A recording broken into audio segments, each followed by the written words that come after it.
at all the lonely people. Oh, look at all the lonely people. Eleanor Rigby picks up the rice in a church where a wedding has been. Lives in a dream, waits at the window, wearing a face that she keeps in a jar by the door. Who is it for? All the lonely people. Where do they all come from? All the lonely people. Where do they all belong?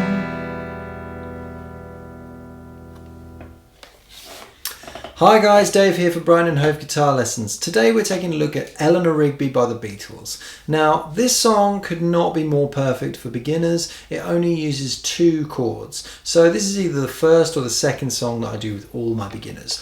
We're not looking at it in terms of making it sound exactly like the original, because actually the original is done on a string quartet. So it's never going to sound exactly like that. But what it is going to allow us to do is get a little idea of how music works, of how basic chord changes work, and really simple strums. So grab a guitar, let's get stuck into it. Okay, so we're going to use 2 chords for Eleanor Rigby. The first chord we're going to use is probably the easiest chord to play on the guitar, and it's E minor. Okay, so notice I'm using my first 2 fingers for E minor. Some of you may be more tempted to use your middle 2 fingers. I'm not going to say that one is more correct than the other, but certainly I tend to use the middle 2 fingers most of the time. But if you want to get started with this, it's a little easier. Okay, it's also going to be a little easier to do the changes in Eleanor Rigby using these 2 fingers. So from this point on, I'm going to move forward with that style. So here we've got E minor. We've got the open low E string. We're fretting with our first finger on the A string at the 2nd fret. We've got our middle finger on the D string at the 2nd fret. We've got an open G string, open B string, open top E string. Okay, so there's our E minor chord. Let's strum it. 1, 2, 3, 4, strum. Okay, good. So the next chord that we're going to need is C major. Now, the reason I've chosen to play E minor like this is because I can actually keep this middle finger on and rotate the hand around to play C major like this. So when I'm playing C major, I've got my ring finger on the A string at the 3rd fret. I've got my middle finger still on the D string at the 2nd fret. We're letting the open G string ring through, and we've got the first finger on the B string at the 1st fret. So if I play from the A string through, because it's a C chord built on this note here, I'm going to play through like this, and I get my C major chord. Now, if you're a complete beginner, you're probably finding that some or all of your fingers are collapsing onto other strings and aren't working particularly well. So here's a little drill that works really, really well. Put your thumb in the middle of the guitar and leap your first finger over onto the B string at the 1st fret. Now, you can use your thumb and first finger or your pick to just pick those first 2 strings of the guitar and make sure you can hear both strings. You can pick them one at a time or both together. So if you're struggling to hear one of them, if you're struggling to hear the top E string, it's probably that your first finger's collapsed onto the top E string and is blocking it. So you need to lift your first finger right up on its end. And the same with the other string, except if you're struggling to hear that one, it's probably that you're not quite up against the fret and getting enough pressure on the B string. So just work around that a little bit. Make sure the finger's right on its end. Mine actually tends to be angled a little bit like that, pointed slightly up the neck. But just play with it a little bit until you can get both to ring out. When you can do that, then start strumming from the G string onwards. So nothing's really changed, but we want to make sure that our finger's not right up against the G string and blocking it like that. So now let's make sure we can hear all 3 of the top strings. Okay, if we can do that, we're going to bring this middle finger over to the D string at the 2nd fret. And we're going to make sure that we can still hear all 4 of those strings. The D string, the G string, the B string and the top E string, like this. Okay, and if one of them's become muted by something we've done, we need to go back a stage. Okay, so we go back to this and then we add this and we just try and look at our hand and reflect on what's changing. Okay, so if you're adding this middle finger and your first finger's collapsing down to block the top E string, then you're going to need to just practice moving back and forth, keeping some integrity in your hand. Now, once you've done that, you can move to adding the 3rd finger. This is usually where things will start to fall down, so I wouldn't overthink it. If you can get a passable C major sound at this point, then that's good enough. If the whole thing's collapsing, you've got to go back to square one and keep building it up. But it definitely won't take you very long to get this down. So here we are, C major chord. And now, of course, we can practice moving back to our E minor chord. So when we do that, we lift up our ring finger, lift up our 1st finger, tilt the hand around, the middle finger stays down, and I'm placing my 1st finger back where it was on the A string at the 2nd fret. Great. Now, anchor points on the guitar are really, really important. Okay, so for example here, if I keep this middle finger down all the time, then I won't lose my place. When you're a beginner, I remember you end up going 1st fret, 2nd fret, 3rd fret, E string, A string. It takes forever to reorient yourself. So do yourself a favor. Don't do this major beginner problem that I see. Don't keep taking your hand off the guitar. Don't do that. Okay. If you're practicing, take a moment and be like, I'm going to do 5 minutes of practice and my hand is going to stay on the guitar the whole time. Okay, like this, or like this. And then if you need a rest, take a rest, but then come back and orient yourself once. You're going to save a lot of time this way. So the next thing we need to do is look at how we can get these chord changes up to speed. And there's a classic exercise that you see quite a lot on YouTube and all over the place really, because it's pretty much the best. Chord changes in a minute. So we're going to do 3 minutes of focused exercise where you just get a stopwatch on your phone or on the internet somewhere, put the stopwatch on for 1 minute. Ideally something that has like an alarm, like a interval timer or something. So a countdown timer so that alarm goes off. And you just have to change between C and E minor as many times as you can in 1 minute. So you'd go C, you start the timer, C, turn your hand around, E minor. That's one change, okay? So at this point in the video, it might be beneficial to stop and do 3 sets of that with about 10 seconds rest in between. And I really recommend that you make a note of how many successful repetitions you do, because if you start with 6 and then by the 3rd set you're doing 3, then something's gone dreadfully awry, kind of obviously. But what will probably happen, and what should happen, is you'll start with 3 or 4 or 5 in a minute, and by the 3rd set, you'll be doing like 15 or 16 in a minute, which is really, really ideal. So what's great about that is when you see that progression written down, you'll see how much you can progress in just 3 minutes of work. So hopefully that will encourage you to just continue progressing at that really, really fast rate. Just doing 1 or 2 minute sets of really intense work. That's what's really worked for me over the years, and I've seen that work with every beginner ever. So go for that now, do your sets of chord changes in a minute, and then come back to the video and we'll look at how to time the strumming and everything else. So the next thing we're going to look at with Eleanor Rigby is the structure of the song and the timing and the strumming and all of that stuff. So first of all, the intro to the song has the C major chord, and we've got 2 bars. So it's kind of like this: 1, 2, 3, 4, C, 2, 3, 4, 1, 2, 3, 4. So notice I counted to 4 twice, because bars in music are generally, but not always, grouped in 4s. Okay, so we don't count out loud very often, sometimes we do, but usually we count in our head. Now, this is a metronome, and what we can do with the metronome is the metronome just acts to count for us. So again, you can get a free metronome app on your smartphone, or you can click on a metronome on the internet. And what I'm going to do first of all today is I'm just going to get out the metronome at 60 BPM. And everything I do from here on out is going to be at 60 unless I say otherwise. So let's get this bad boy set to 60. Okay, so I'm just going to show you there, if you can see that, it says 4 beats in the bar, 60 BPM. Okay, so I'm going to do 2 bars of C major now. Here we go. 1, 2, 3, 4. 2, 3, 4. 1, 2, 3, 4.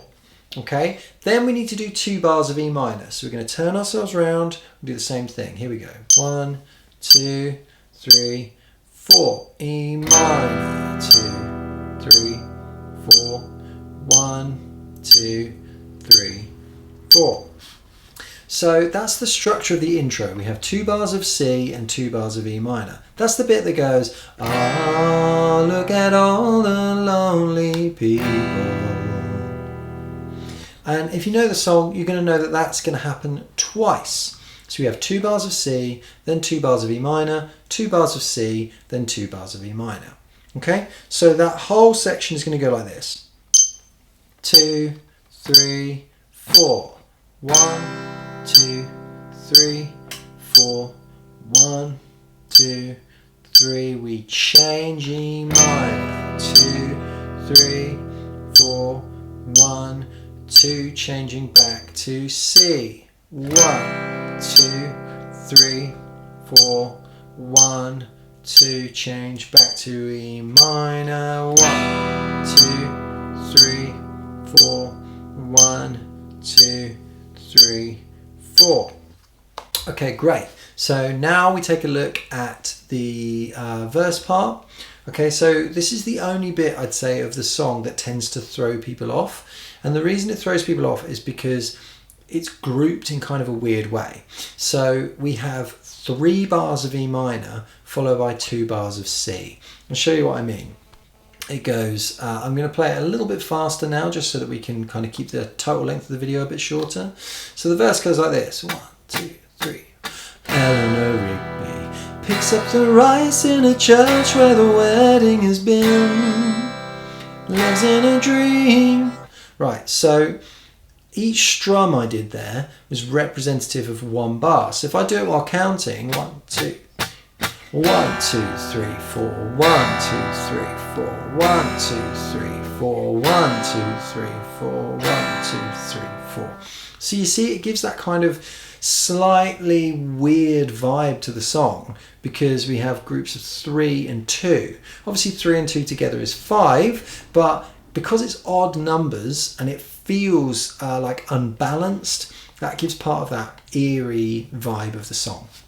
So all you need to do is memorize the pattern that we're doing. And notice that we're just doing 1 strum for the whole bar. I didn't say that about the introduction part, but that's what I want you to do. Just a really simple pattern for your strumming hand. So let's look at that verse with a metronome now. We're going to do 3 bars of E minor and 2 bars of C at 60 BPM. Ready? Here we go.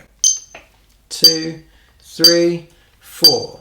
1, 2, 3, 4. 1, 2, 3. Last bar of E minor. 1, 2. Now we change to C. 1, 2, 3, and again. 1, 2, 3, 4. Okay, I'm not going to go around that all again because obviously that'll make the video quite long, but the verse just does that again. So we have 3 bars of E minor, 2 bars of C, 3 bars of E minor, 2 more bars of C. The only other part that we need to learn in the whole song is what you might call the bridge section. This is the all the lonely people, where do they all come from? All the lonely people, where do they all belong?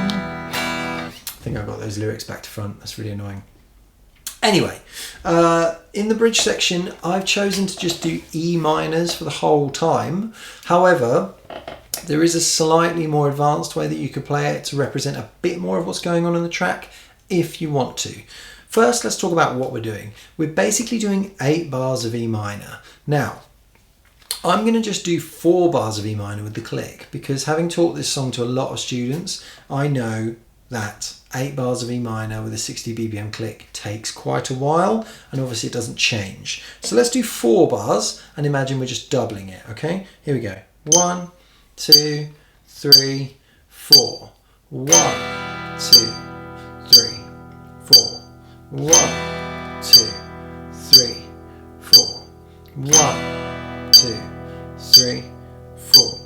1, 2, 3, 4. Okay, I'm sure you'll agree that was long enough. We didn't need twice that long. So if you want to make it a little bit more, not complicated, but if you want to represent a bit more of what's going on or do something a little bit more sophisticated, then the way you can do that is you can do this descending part on the B string at the 3rd fret, down to the 2nd fret, down to the 1st fret, and then open. So to do that, we'd go like, maybe use your ring finger or your little finger. Now here you're going to have to re-fret the chord. Okay, so you can have a go at that if you want to, but if you're a complete beginner, then I would just say just don't bother. You're going to be doing much more complex stuff than that very soon, and you may as well just use this as an opportunity to get the song up to speed. Okay, so now that we've learned all the parts and we've learned the chords and the strumming and all of that kind of stuff, we need to talk about how to take what we've got and get it up to speed with the song. Okay, so this is where your metronome really comes into its own, and it actually took me a really long time to figure out that this is how you should use a metronome, but here you are, I'm saving you the time. Basically what you need to do is you've now learned the structure. So for example, you might go, right, I'm going to do each section once at 60 BPM. Okay, this is a great time to have a notebook, because then you just work through what's in the notebook. So you go, right, 60 BPM, I've done the intro once, I've done the verse once, and I've done the bridge once, okay? And then just bang the metronome up by 10 BPM, and then just do it again. So just go through it all at 70 BPM. The actual track is at 139 BPM, give or take, like it wavers between 135 and 140.